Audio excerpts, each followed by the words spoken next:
And welcome everybody to the final day of week 1 for Challengers League playoffs. We find ourselves in the lower bracket and we have elimination on the line. We'll be bidding farewell to the first teams of playoffs. I'm Kangas and I'll be walking you through the action. I got Mazel on play-by-play and Beatdown as our color caster coming in. Beatdown, I'm going to throw it to you first. How you doing today? I'm doing great. I'm actually very flattered that you went to the color caster first. That's a new one, so I'm doing wonderful. I'm breaking my bias. Yes, I love that. And we're going to have some great games. And you know what? We're going to break the chain even more. I'm going to ask Mazel, how you doing? I'm doing great, but in my new setup, my PC is right next to me, and I've hit it probably 5 times, and I just did it again. So, you know, we're going to see how my PC does on the day. Beautiful. Yeah, for anybody keeping track of the different scenarios of the Cassister Cabana, I'm actually in Lennon's old room. So, Lennon, do you miss it? Are you jealous? I got all this space back here. Look how far I can go back. It's I love a lot of space. It's a lot of space. I got my little cubby hole over here.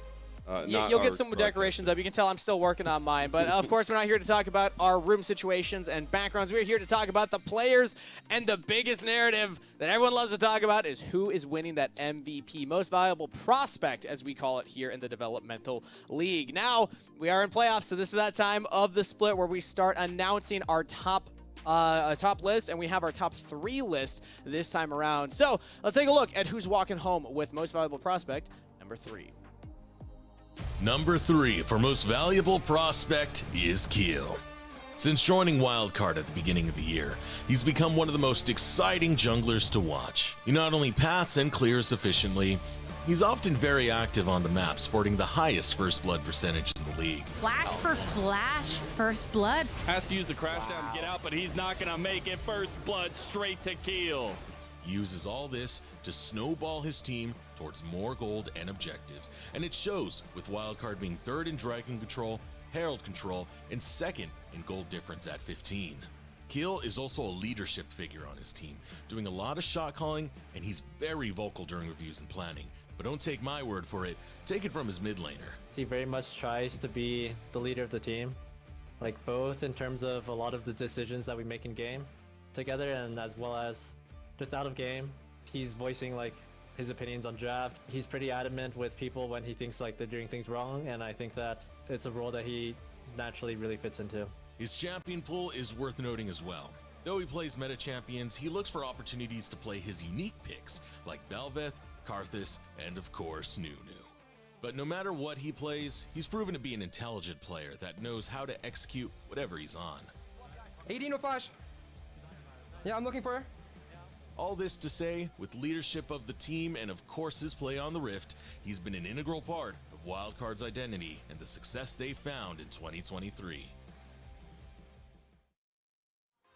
So there you have it. Keel walks away as number 3 for our most valuable prospect votes and list. Beatdown, I know that you were a big fan of Keel's play so far this split. I was, and I was one of the people who worked on this very video we just watched. Keel's a player who, even though he wasn't our number 1 pick, he was personally my number 2, and a player for all the reasons we talked about before in that video. Why I think he's kind of a bit of a unique case compared to other players that we've talked about this year, and that I think Keel is that kind of player because of the leadership and everything like that. He's a player you could build a team around, and I think that's very valuable in and of itself. I think just to jump on the back of that one as well, I think Keel specifically, the way he thinks about the game, the way he approaches the game, it's really impressive. And he's gotten a lot of shout outs from some of the top dogs in NACL. So especially the shout out from Spawn, Coach Spawn at least, over on Team Liquid Challengers. So really, really good stuff. And a very easy addition to our MVP candidates. Pretty clear addition. Shout outs to Keel. But with that said, let's get into the rest of playoffs because we have a tradition here in NACL playoffs, even back when it was still Academy, back when it was Proving Grounds playoffs, top 16. I don't know if either of you are aware of this or anybody at home is aware of this, but there is always a dark horse run in the lower bracket that makes it into top 4. So we're going to start off by acknowledging the lower bracket and give our predictions as to who we think is going to take it this time around. Now, we're doing a little bit different. Usually we do like a tweet where we all have our opinions on one graphic. Nah, that's a little boring. We're getting a little more creative with it this time, and me, Mazel, and Beatdown all created our own graphics with our own signature GFX to hype up who we think is going to make the deepest run. Gentlemen, are we ready? Are we ready? I'm ready. I usually pick 100 Thieves as my dark horse. As, Yeah. you know, that was right. my bad, call out man. last year. Mine's a little more But, you know, interactive. I actually I'm have to ready. pull up some extra steps here to get mine rolling. Am I ready for it? Okay, here's Are mine. you? It's Maryville, baby. Look at this. All The right. Saints are coming in. They got that Okay. NB buff. They got the synergy buff. I actually do think, even though they're up against Wildcard first, tough opponent, I have a lot of faith in Maryville for making a pretty deep lower bracket run. All right. Okay. I can appreciate that. I can't can believe you appreciate talked that. all that talk before we went live, saying like Look at this. I have the best graphic. You I can't just touch love me. it. No, it's because he put all the effort into like having the green screen in the Okay, bottom fair. left. I'll give him that. That's what he was really excited about. He doesn't really care about Maryville because he stole my team. What do you mean? Yeah. He took it from me. It doesn't Yeah. have to You be got a the steal. boys on We the can both dark do it. horse coming through here, man. Like, come on. I gotta give it for my graphic. You know, I had to give a special shout out to Maryville University. Wait a minute. I Oh my reached God. out to Shipley and got access to some extra photos, and I had to ask him if I could use that Autoward one because he's got a cowboy hat on. Damn It is it! perfect. Oh, it's So so perfect. tiny, I can barely The see Maryville boys are riding off into the sunset, and it ain't going home for the playoffs. They are my dark horse, and I believe they can make the run. Oh, literal dark horse. I didn't even put that together. Literal yeah, dark I didn't horse, put that bro. together. Literal Come on, dark Kangas. horse. All right, that's Come good. on, man. That's All good. All right, everybody in chat, keep note because we will do a poll. Okay, we're not going to do a poll probably, but I want us to do a Just poll. say Who's who got you the think best? is He's best. just We- debating I have no people. power over that. I'm just saying words. Beatdown, what you got? I got this, guys. And honestly, it doesn't get any it's simpler. so much sex. There's some thinking. This is I'm the the- thinking I put man's a game. lot Yeah, of thought yeah, into I this gotta one, take a clearly. moment. Yeah, please, just take a All second. part of Take the it all plan. Take it all in. And it never felt so good to be back. So you're taking the easy route, first of all. What do you 'Cause think, you know what, quotes? Mazel? I'm going to give you credit. I think we should both, we're the bros together where we believe Yeah, in Maryville. I think uh-huh. we're the only two that have him. We'll take a look at the That's rest probably of the true. broadcast crew's predictions. Beatdown, I think EG's the safest bet, the most boring bet. What? That's is- like my what do you- 100 Thieves bet from all the other splits.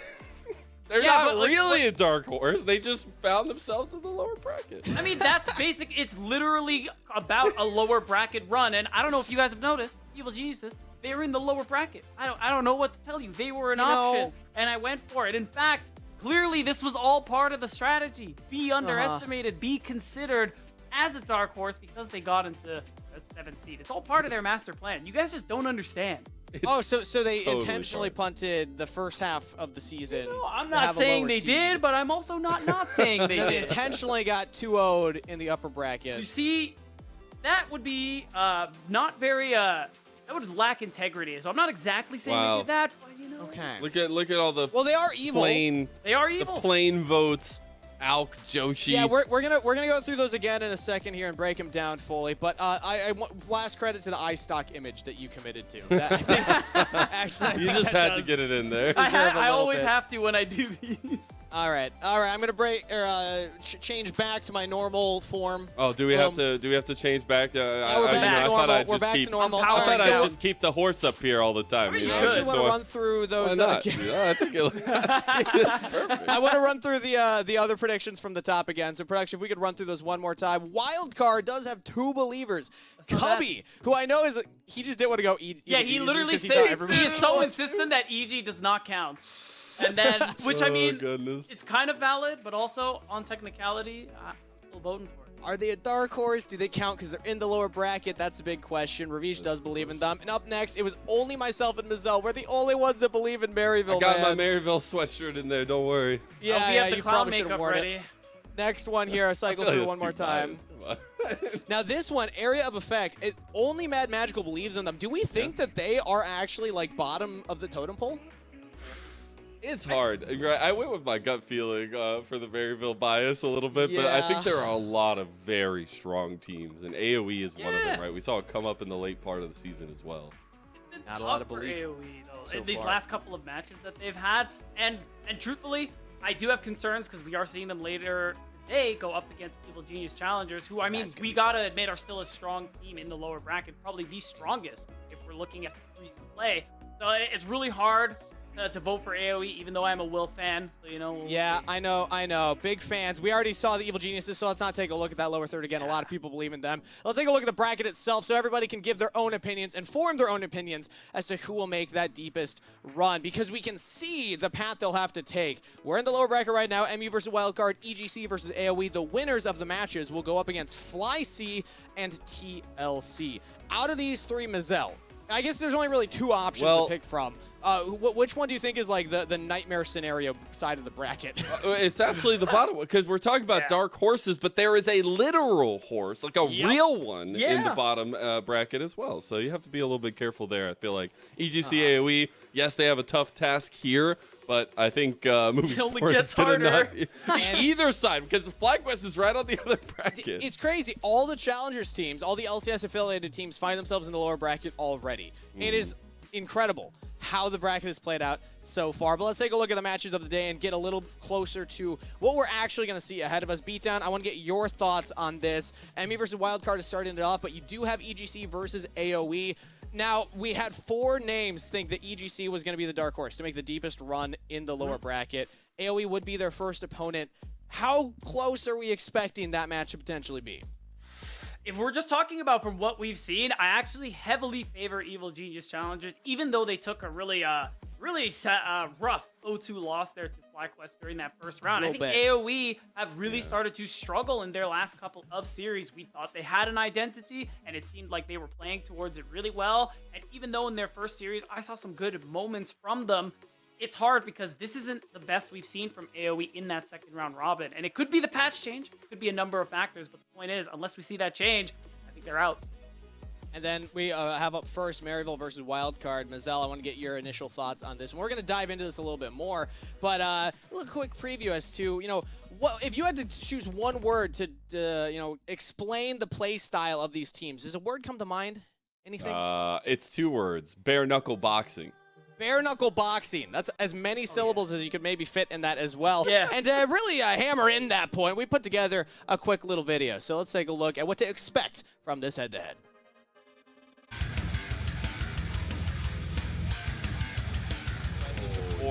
There's a TP coming in. And you want to make it work, want to make something happen. The crash down goes through, pin down, locked down here. And Niles over the wall at first blood to Maryville. Get back trying to take down APA as he comes through the mid lane. And Auto Orange is trying to chase down their former teammate. They want to take him down. This one's for you, Ian, as Get Back gets the kill. Looking for a lot of damage. Zamuda jumps right on top of him, but Psycho flashes with a wild growth and Get Back jumps onto the enemy support. Traded for Scary Jerry, but Lens should go down right here. Zamuda, you're going to have to put a lot of work into this. Zamuda doing it! Massive damage! Triple kill! Looking for even more and brings back Lens and kill. Come on, Beatdown. I know you want to do it. I know, dude.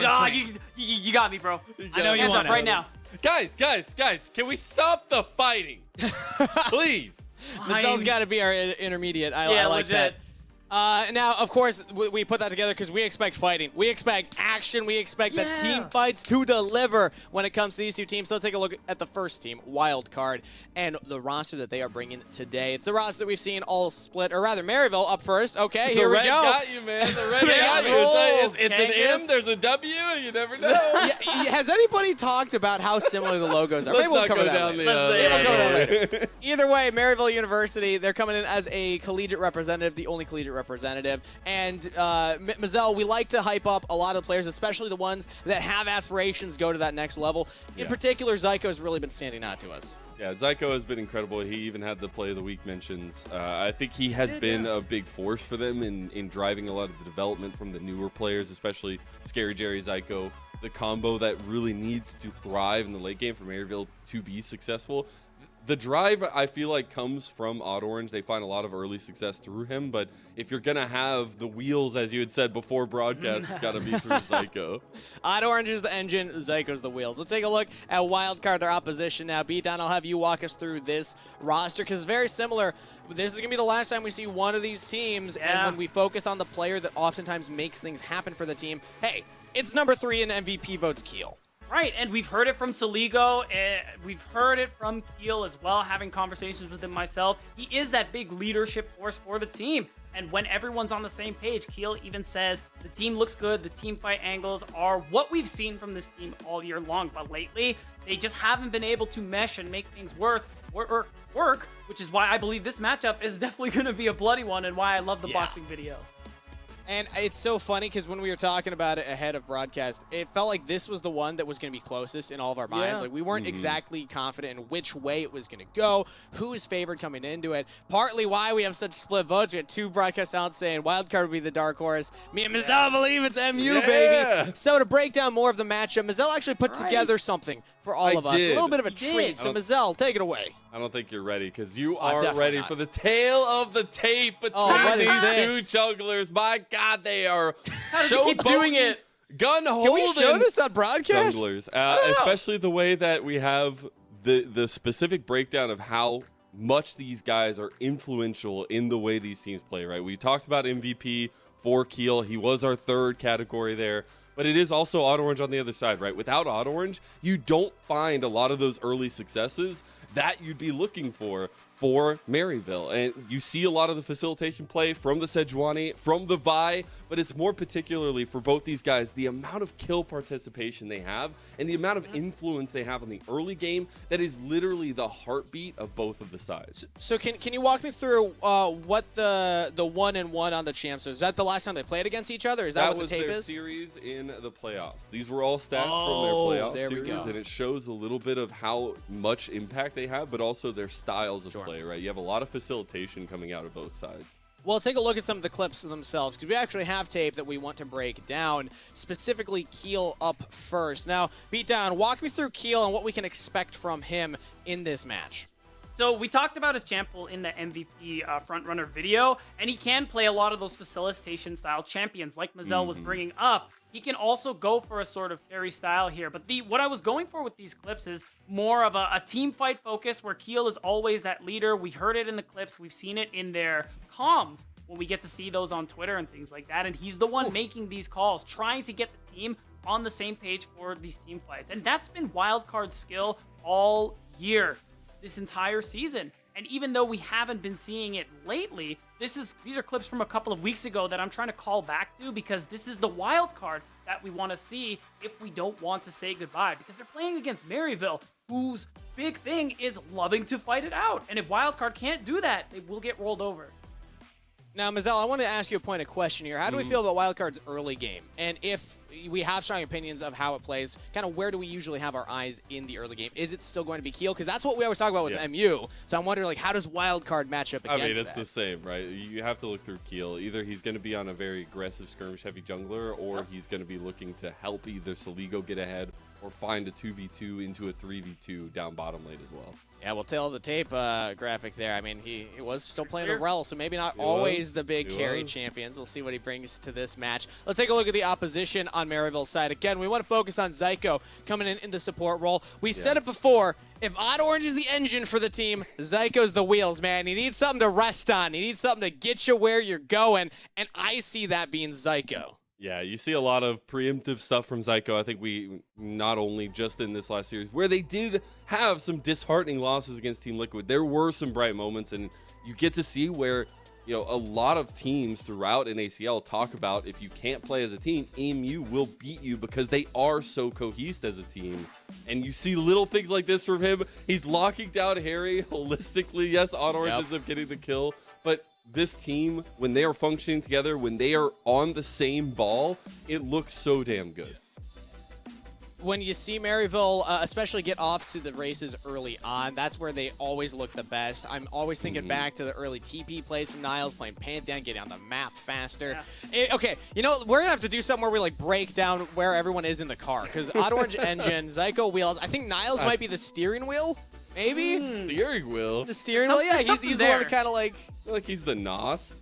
Oh wait, you're kind of right. Scary like, Jerry might be the nice, or Scary Jerry could be like the Fender or something. Like what's the cool fin? Is that what's called the fin? I'm not a car guy. It's called a spoiler. I'm not a car guy. I just outed myself, but that's all right. Because somebody else also outed themselves on the broadcast. Somebody who likes to be very opinionated on the social media is what used to be Twitter, now I believe just X. Let's take a look at it. Because Cubby had tweeted this out earlier, and Maryville members had a few things to say. That's so good, actually.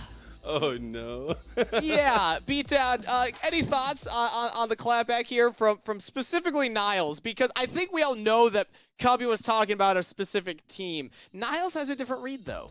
I mean, he made the correct choice calling out a team that was not Maryville, because if there was any other team in the top 8, it was Wildcard if it wasn't going to be them. I mean, I can't say I necessarily agree, but I respect the confidence. You know, it's such an important thing there from Maryville, and shout out to Maryville social media being like, this guy said 7. This guy Shipley. said 7. There was even a Shipley Scary J reply. Mazel, do you remember what that one was? Yeah, he was like, Shipley, they're not, they can't be us, right? They're talking about a different team. Talking about a different team, man. Oh my goodness, it's such a funny kind of combination of things, but you know that the Maryville guys are using it as motivation, absolutely. Oh yeah. And now it builds up the stakes because they have a chance to prove it right here, right now, that they were not the team omitted from Cubby's opinion of their 7 strong teams coming into the playoffs. We'll see if they have it in them, because a reminder, this is elimination. Every team has 2 lives, and both of these teams have lost their first. They need to win out if they want to go for that championship. So we're ready for pick and ban of game number 1. I'm going to send it over to Mazel and Beatdown to get into game. It is not a video game you can enter lightly when you only have 1 life left, but both these teams know exactly what is on the line. Maryville will be on the blue side this first time around. We do have our best of 3 ahead of us. The Kindred will not be seen, I am sure, throughout the entirety of it. Wildcard on the red side, though, they banned that Tristana we've seen rising through the ranks. For sure, and other things, other champions that I think should have a high ban priority, things like the Maokai, things like the Rumble are also getting looks as well. Just all really powerful champions. I'm wondering if we're going to see a ban towards the Aatrox from Niles, because you highlighted some moments where things looked all right in the TLMU series. I'll tell you what, Niles playing the Aatrox was some of those moments. He also had the coolest skin, the Prestige DRX. It is really cool, yeah. It helps for sure. The Rumble, the Ivern, though, banned away by MU. We do have Wildcard banning away the Jace Maokai combo, a very, very strong combo, just around objective control, something that Maryville absolutely want to play around. I want to see if Maryville are going to opt into Comfort here. That's something we always look for, and seeing what they can get early on in the first phase will be extremely important. And we could see a little bit of that Comfort come through first and foremost as Niles break through, and there's that Rel coming in. So flexibility, but also already a ton of engage. We saw some of those clips from Zyko. Yeah, I think Niles could look for a Pantheon angle here, but a power pick is what I was more hoping for on that V1. You do leave the Kaisa up and available, which has been another really powerful champion on this patch. One Scary Jerry really likes to play as well, but the Rel has that flexibility, as you talked about, is so strong in either jungle and support, and it's just going to leave Kaisa open there for Wildcard. A really strong flex, and Keel's going to be able to get another facilitating jungler in the Sejuani.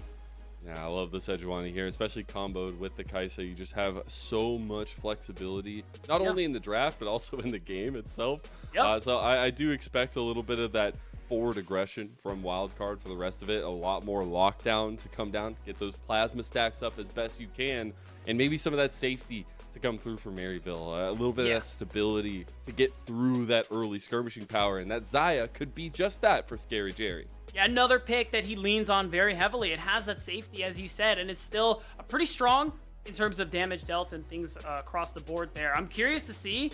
Okay, it is going to be that early mid pick there for Get Back. He already had some champions taken away from him. They want to give him that scaling. They want to give him that late game damage, and they want to keep that Rel flex going here. So there's that opportunity for Wildcard to start pinching. Oh my god, it's just going to be the blind Gangplank. My goodness. The gloves have been dropped. I said we were bare knuckle boxing. There's no friends here. We got the Gangplank locked in. We do get that Aatrox ban from Wildcard, making sure there can't be any of that craziness in that 1v1.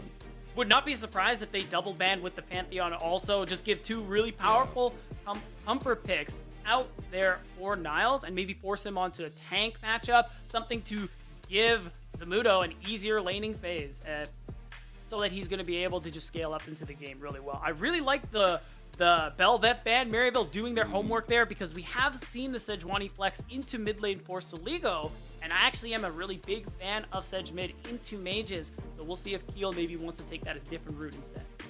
I really, really like that, because one thing I've always known about Wildcard is they attack you from moment one. As soon as you step into the draft, they will be finding ways to get advantages. I will say one big advantage, we were talking about comfort from Maryville, but this is also Zamudo's most played champion in his competitive career on the Gangplank. So I'm really excited for what they can bring out here if they're still going to play towards that flexibility. We did get that Alistar ban towards Dawnbray, though, to take away some of that engage potential there, but also safety. It will be the Rakan locked in anyway.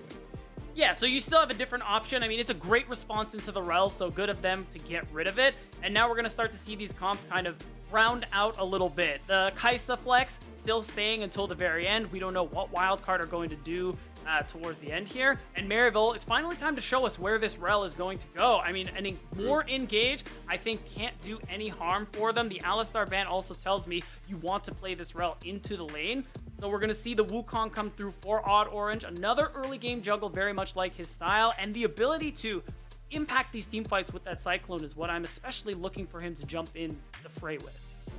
I feel like Wildcard's got something up their sleeve here. I don't know. I'm wondering too, like what this R5 is going to be. They've got something going on here. We do get the Gwen locked in for Niles. I think it's a very powerful pick, and it also gives you a lot of that late game insurance policy. Biggest question is if you can play around it or get it to that stage. We'll be looking especially at that combo with the solo laners to be a lot of AP, so maybe trying to follow it up for Maryville. It would be important getting as much resources for Scary Jerry, but we did get the Syndra locked in, an old favorite, and something Soligo knows very well.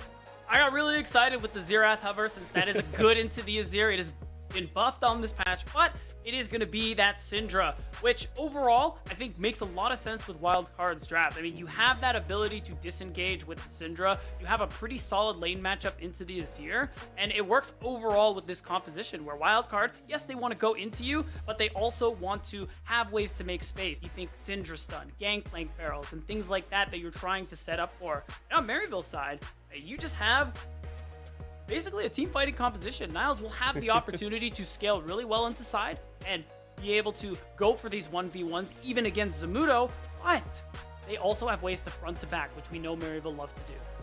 I'm so excited because we get some very heavy skirmishing potential around objectives. Early stacking will be very important, I feel like, for both sides as well in terms of objectives. Rift Herald bounces, dragons, things like that, but I especially think that the way that these two junglers are approaching this one, it will just be that boxing match we had envisioned.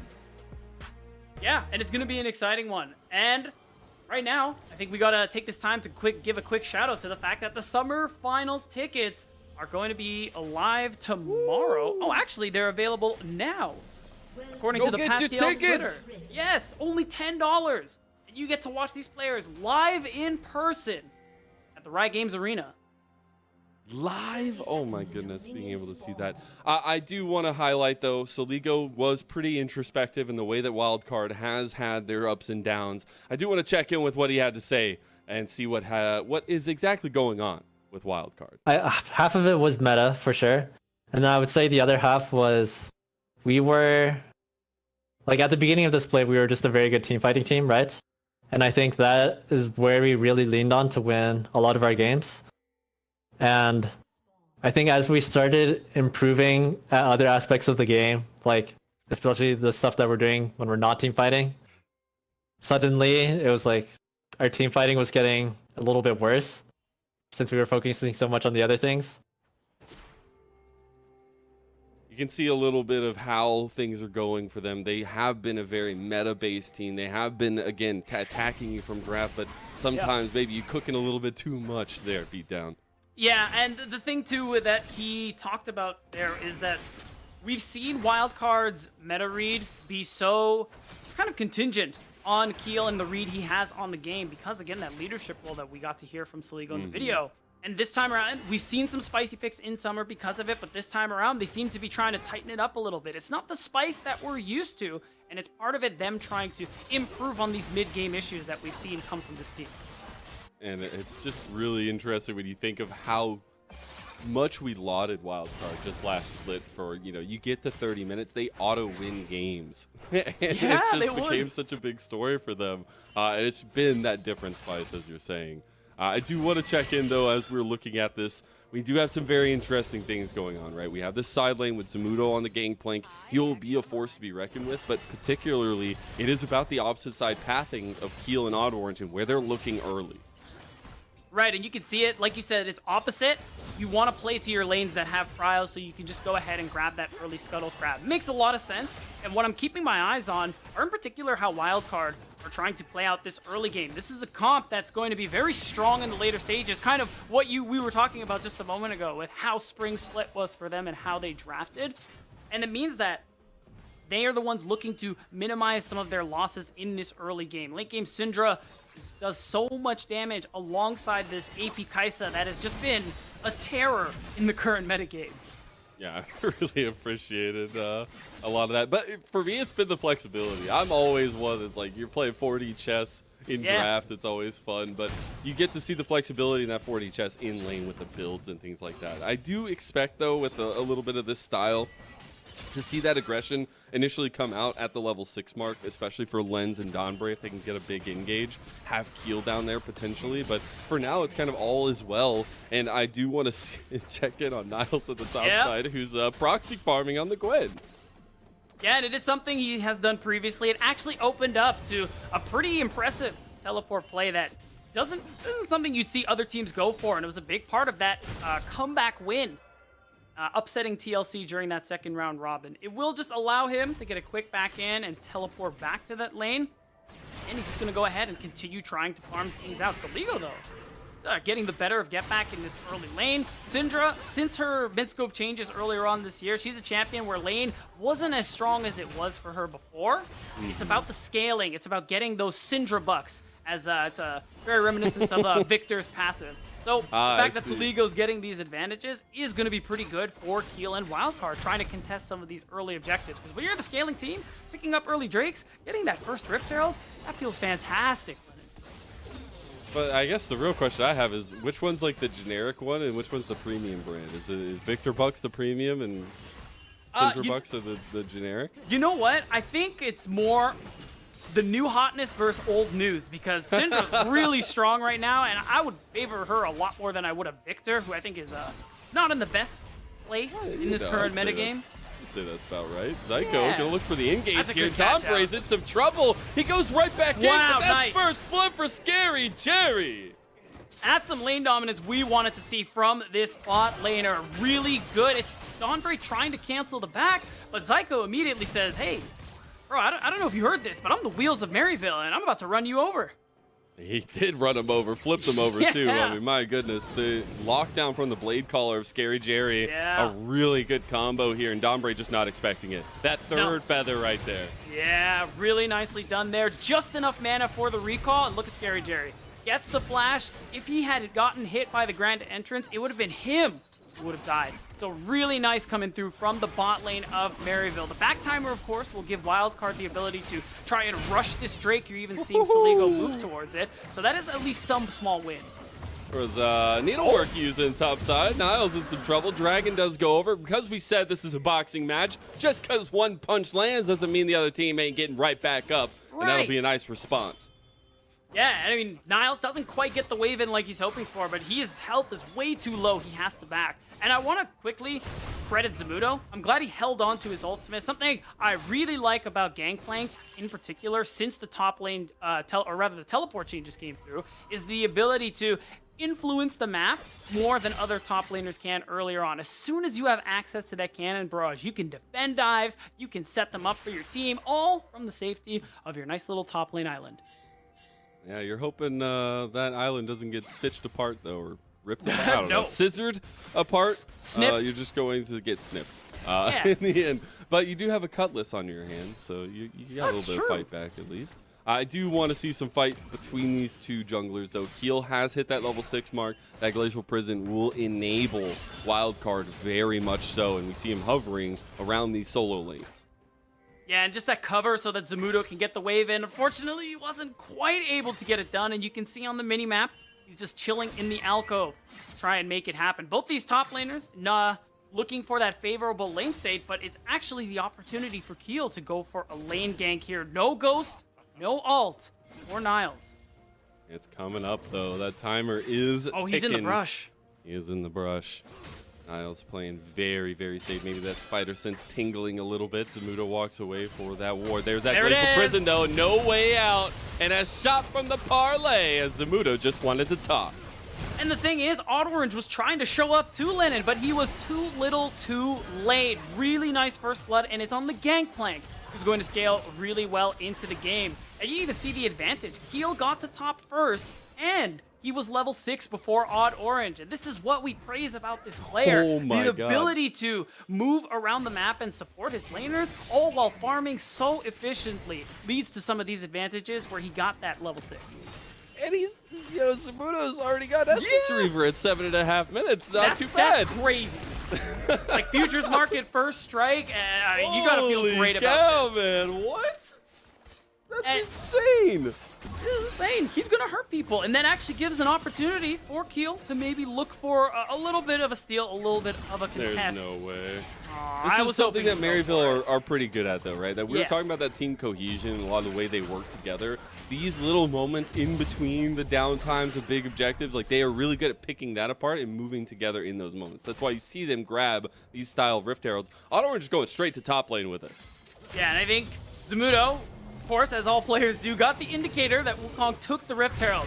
So he is playing very respectfully, even though this wave is pushing away from him. So this is a little bit of a tough situation he finds himself in. Monkeying around a little bit. Yeah, I think he realizes nothing's really going to pan out there. So Niles is just going to keep clearing the wave. He's clearing it a little faster than necessary. And Orange is going to have to use that Herald somewhere else. See Keel actually now on that response. Needlework have been used by Niles, but Orange going back down towards the bottom side of this map. We do want to see how this 2v2 continues to work out because we were talking so much about Zyko being that pinpoint, and now we see Lens in some trouble. He gets locked down by the Magnet Storm, and here comes the Feather Storm, but it'll miss a little bit. Lens in some trouble. Zyko will miss it, though. Here comes Orange to clean it up. Some alcove gaming will lead to a grave for Lens. Wow, another nice 2v2 outplay coming through there from Scary Jerry and Zyko. I mean, this is what happens, especially with... Power Unleashed! He doesn't have the execute. Dude, we're swinging blows all across the map, Lennon. And boxing, baby! Yes, sir. And Maryville, they're the ones who needed to start swinging. We talked about how they have a lot of late game tools, a lot of ways to play things out. But I'm looking at Syndra, Gangplank, Kai'Sa, and these are very powerful late game champions. So these advantages you're seeing here from Scary Jerry and Zyko, excellent. It's exactly what they need to be doing. And you got to imagine Orange dropped the Herald right after, giving the Xayah even more gold. Really love the target selection there, especially from Maryville.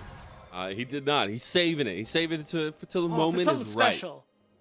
Yeah. We did get first items completed in bottom side, though. It was the Kraken Slayer for Scary Jerry. That Static Shiv, good old item there for Lens. I do expect, though, now with Zyko having made a long trip towards top side to kind of refocus down towards this bottom side as Dragon's coming up, and Lens is knocking away some plates here. No, that's actually a pretty big deal that he's able to get that wave in. He still maintains a CS lead and picked up almost 2 plates. So he shouldn't be that far behind of Scary Jerry. And that we're getting a fight. Yeah, exactly. The Dragon is coming through, but everyone on Maryville are here. Okay, well, Wildcard, so you can have this round. All right, you know what? We'll let it go this Keel's time. going to move in now, though, as well as Dawnbray coming in. Do have TP available for Zamudo and Cannon Barrage. Yeah. So that means Wildcard feeling very confident. Glacial Prison will be used on Orange, though. Cannon Barrage comes in a little late there. And this is a dysfunctional fight for Wildcard. It leads Maryville to a kill on Keel. Zamudo has TP'd. Oh my goodness, that Essence Reaver does a lot of damage. That's a big hit for survival. But Dawnbray with the flash play. And Get Back's in a little bit of trouble now. He is surrounded by the cards, and they're not in his hands. He goes down. TP right back to the top side by Saligo. Oh my goodness, Zyko makes it over with the crash down. Should make it out alive. Killer Instinct, though, means he will not, and he'll just fall to Lens as we got chaos everywhere. I gotta be real, I favor Wildcard for what they were able to pick up there, Leonard, but That's got to be the most like chaotic thing I've ever seen at a Dragon fight. And this is part of the issues we see from Wildcard. I mean, they found the perfect opportunity because Niles TP'd back to answer the top wave.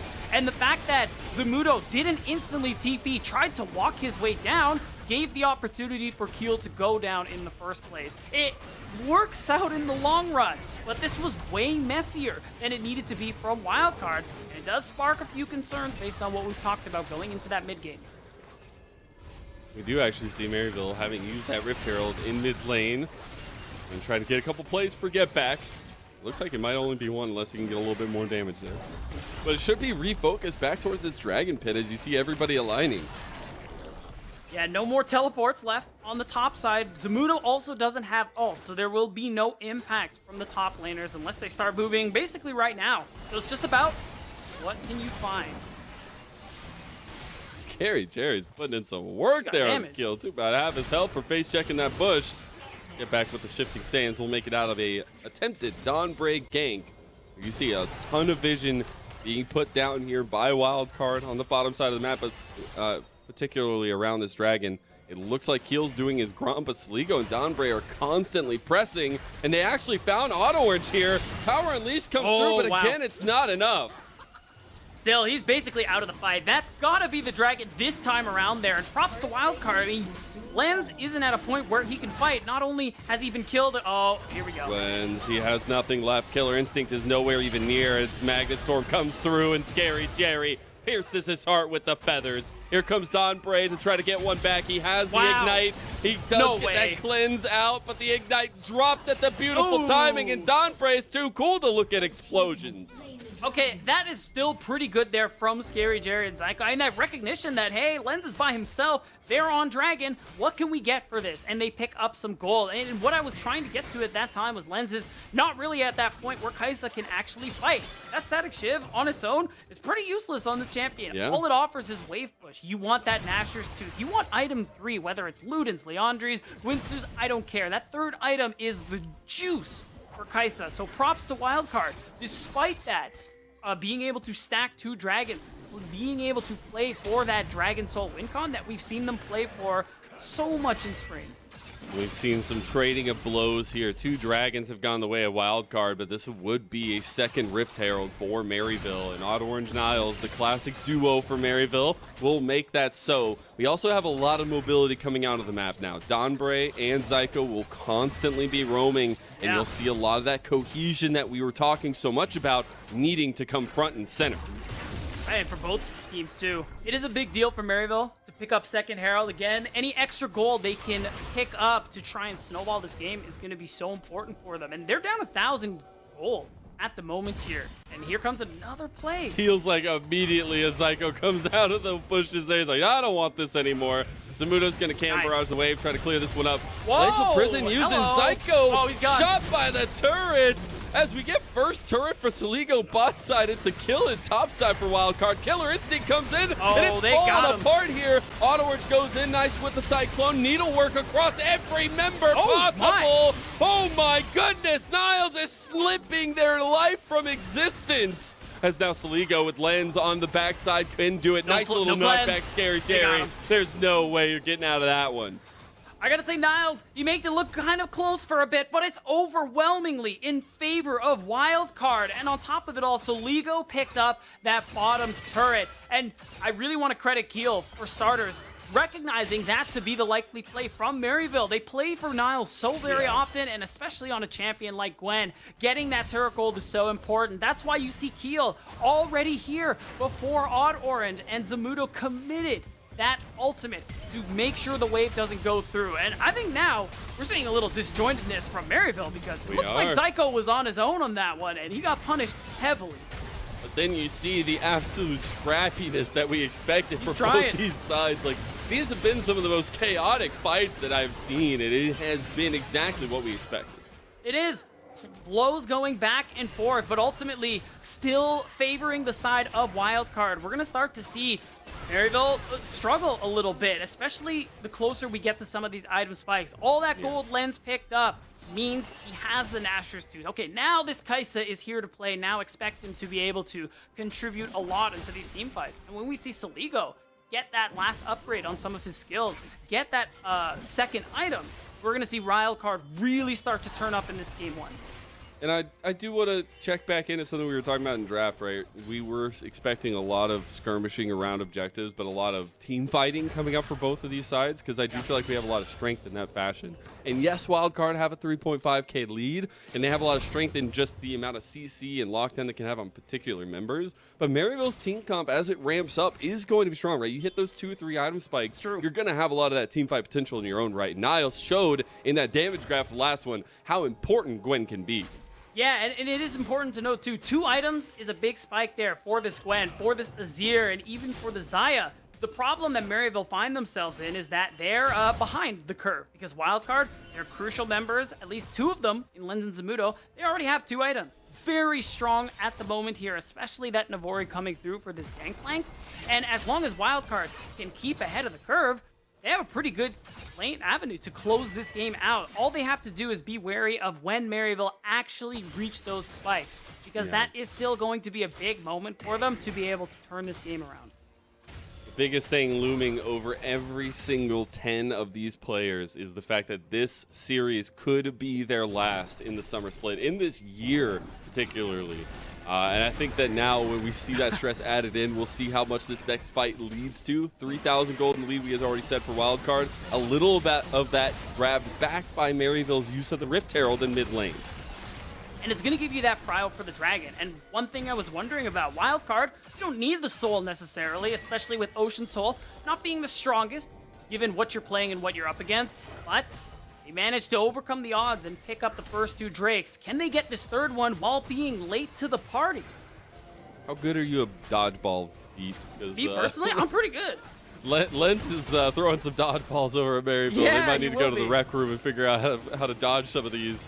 As the Void Seekers start to sink deep, it will be Keel moving forward. About half health on the Dragon here. Zyko waiting for the big engage, waiting for that big combo. Niles is flanking now. Here comes Maryville. Magnus Sword again from Zyko. You got to get the damage back, though. Dragon goes to kill, and that's actually big because Lens has already picked up 2 as well. And Wildcard, they pick apart the fight. Scary Jerry left in his own fish in a barrel, and that's a full-on clean ace for Wildcard. And that was so big. This is what I'm talking about. Maryville hadn't reached the item spikes even while getting to the objective first. Wildcard wiped them out, and they steal the Dragon on top of it. Zyko found the best engage you could have hoped for, and it didn't work. Now Wildcard are sporting a 6,000 gold lead, and they are looking strong. I appreciate it so much. It looked so darn good, but you just don't have the items. And Saligo scattered the weak there. That was huge. I mean, he canceled the Shifting Sands from Get Back. He wasn't able to get nearly as much damage. Maybe even tried to follow up that Magnastorm with the Emperor's Divide that you see him use now. So much of that fight was just turned around by Saligo landing that stun. And how rightfully so. This guy has really stepped up in the later half of the season for Wildcard. I think Saligo has been a veteran presence for a long time, right? He has been at every level of this league and in LCS as well. So I think being able to see him perform like this on a tried and true champion, on a comfort champion, the fact that Wildcard are feeling themselves on these comfort champions, it just shows the strengths that we knew this team had all along. Right, I mean, Saligo, just talking more about him, he's a player who in spring especially was a standout on this roster alongside Keel. He was having some incredible performances, and it's good to see that he's bringing that back here in the second round robin and in the second round of playoffs, especially with Wildcard's tournament lives on the line. And you can see what that's earned Wildcard in this game 1. Yeah. We're up to 7,000 gold now. The only thing left to fight for at the moment is the Baron. And Wildcard are so strong that they could just start it up. Oh my god. The worst part is we're getting even further along the item builds. Collector just got picked up by Zamudo. Oh my Scary God. Jerry's still waiting on his second item. We're almost there for a third item for Lens, and it just feels bad because it has been like that since that last fight. They didn't have that item spike. There were the Void Staff and that Nashor's Tooth for Saligo, Lens respectively. And it's just that fact that Wildcard can continue pressing this into the face of Maryville. Oh, and they're going to keep pressing it. Even without the Baron, you can see the lane states that they find themselves in. They're playing through mid, they're playing through top because the Baron is what they want to focus on. And the fact that there's still another tier 1 turret they can get on top of it all just gives them the space to keep clearing out vision. And as we see the vision toggle, these are the opportunities I'm talking about. Zamudo's bot, but he has ult, he has teleport. So as Maryville, you can see Zyko, he's asking the question like, all right, are they on the Baron? Like, we gotta check. And he's trying to see if there are any plays available to get Maryville back into this game. It's going to come around picks. It's going to come around team fights that are set up with items behind you. Yeah. Because we saw exactly what you would want to see in a picture-perfect Maryville team fight. Yeah. You got Niles on a flank. You got Zyko with a big Magnet Storm. And an incredible combo to follow it up if you can get the damage there. But the question is, the execution has to be there, and it gets that much harder when you've already dug yourself a 7.5k lead deficit, at least hole. About a minute and a half till the next dragon, though, and that is Soul for Wildcard. Something Maryville are going to have to put up a fight against. The thing is, I don't think Maryville, or rather, I don't think Wildcard even care about it. Like, the Soul, again, into what Maryville have isn't the most impactful. You want to draw Maryville towards that, though, because they want to prevent it. And what does that leave you open for, Lennon? The Baron, which is what they really have their sights set on. And when we talk about those item spikes, Scary Jerry's finally reached it, but it's literally just him. You look across the board, nobody is quite at that 2 items that we were hoping for the side of Maryville. They are just so far behind this power curve that any team fight right now just won't go their way, barring some monumental, exceptional, disgusting outplays. All right, you got second item there, Void Staff for Niles. Okay, there you go. You got the Novori quick play for Scary Jerry. Get back's waiting out in bot side, camping a little bit. We do have a lot of presence for Wildcard. You see immediately, 30 seconds out, where they're going to be wanting to focus, but it's going to come down to if there is a fight for Maryville, which at this point, you know, maybe you just forgo it. You say, let's just fight and flip at the Elder Dragon, but that is another scary prospect for Wildcard or for Maryville to put Wildcard into. Something we've seen Wildcard, or rather Maryville do a lot is that when this Soul is up and their enemy is actually focusing it, they try and make a focus on the Baron. They try to make a play for it. You see them all here. Keel, really the only presence alongside his mid laner to make sure no funny shenanigans are happening, but this is how we see Maryville try to make these comebacks. Oh, hold on. I mean, I don't even feel a bit careful. Okay. Zamudo just took the dragon by himself. Also had the Cannon Barrage and a TP available. That is the power that this Wildcard comp got from the draft, is they have that flexibility in this mid game into this late game to really play around each other. Now, I think Maryville's Bash Bros might have bitten off a little more than they could chew as Wildcard has come join the bounce house, and it's all Maryville being bounced straight out of it. You got the Feather Storm used with that Blade Collar combo from Scary Jerry, but it's right onto the Baron for Wildcard. Oh, and it's going to be an easy one, too. Maryville have no way to respond. They have to back off. They have to just clear waves because it is Wildcard who are going to get themselves that Turo Baron buff, Lennon. And now the gold lead has crested 10,000. They have so much gold to work with, so much power to knock down structures. And with third items coming on the board for people like Soligo and Lance, Lennon, I'm scared. It's getting a little bit dark here for the Saints, but Wildcard shining through, and they might have just had the hand of their dreams. You can see it too, and this is that opportunity that Maryville goes for at times. Either try and start the Baron, see if you can get a pick, and it just doesn't work. They are too far behind. They're lacking in gold and Wildcard. They've anticipated a lot of the plays Maryville are trying to go for this entire game. Because of that, they have gotten themselves this insane lead. They've gotten themselves this powerful buff, and they've gotten Niles. Oh my gosh. Hey, all right, Niles got away from all that. Zamudo's the one with half his health missing. Yeah, I mean, he's got Ocean Soul, so he's like, whatever, I'll take 2 tower shots. It's chill. I have the orange. You're not supposed to say that. I was just trying. Oh, we got a sorry, side lane turret there for Maryville, but it will be quickly responded to by Wildcard, and that has just been the tail of the tape. Honestly, it's not that picture anymore. It's just been Wildcard's complete domination of this game, number 1. Looks like Maryville wants something, though. They try to focus on the lens, but he's able to get out with that killer instinct. He's still alive! Everyone from Maryville are scattered as they're weak at the knees, and Keel helps with a double kill for Zamudo, as everyone from Wildcard should just be able to siege down this inhib and bot side. I mean, this is 30 seconds, Lennon. They could look to close the game. It's going to take a crazy stop here from Get Back and Niles to make sure this game doesn't end, but I don't know if they have it in them. Donbray pops that quickness because they're trying to quickly end this one. Niles bites the dust, then Get Back tries to get one back. He gets the lead go, but all it is a consolation prize as Wildcard will dominate game number 1. Over 12,000, but they don't have any minions here, and they have 2 cannons. I don't know if they can turn this back around now, as they have one more wave coming in. The Blade Caller locks down Keel, and Keel gets shut down by Scary Jerry. Zyke goes right back. Look at Scary Jerry pop off, though. The Feather Storm combo isn't there, not Orange. He should just be a little bit careful here. The minions are back, and there's the turret shot with the Void Seeker. And nice double kill for Lens to cap off an incredible game number 1 from Wildcard. And what a game it is with their tournament lives on the line. Wildcard finally starts to turn things up. They're having a little fun before they blow up the Nexus, but that's all she wrote, Lennon. And what a game. It was clean from Wildcard, especially from a comp where you didn't have any bot pressure because your bot lane was scaling and losing that bot lane 2v2. Yeah. Still managed to stack Drakes, still managed to anticipate a lot of Odd Orange in Maryville's early game plays. They played this out beautifully. They did indeed. It was a holistic win for Wildcard. We'll see what Maryville can do to bounce back. The Dark Horse has needed to be strong, and now more than ever. We'll see what happens, though. We have a Rally Cry halftime show after a short little break. We'll see you there.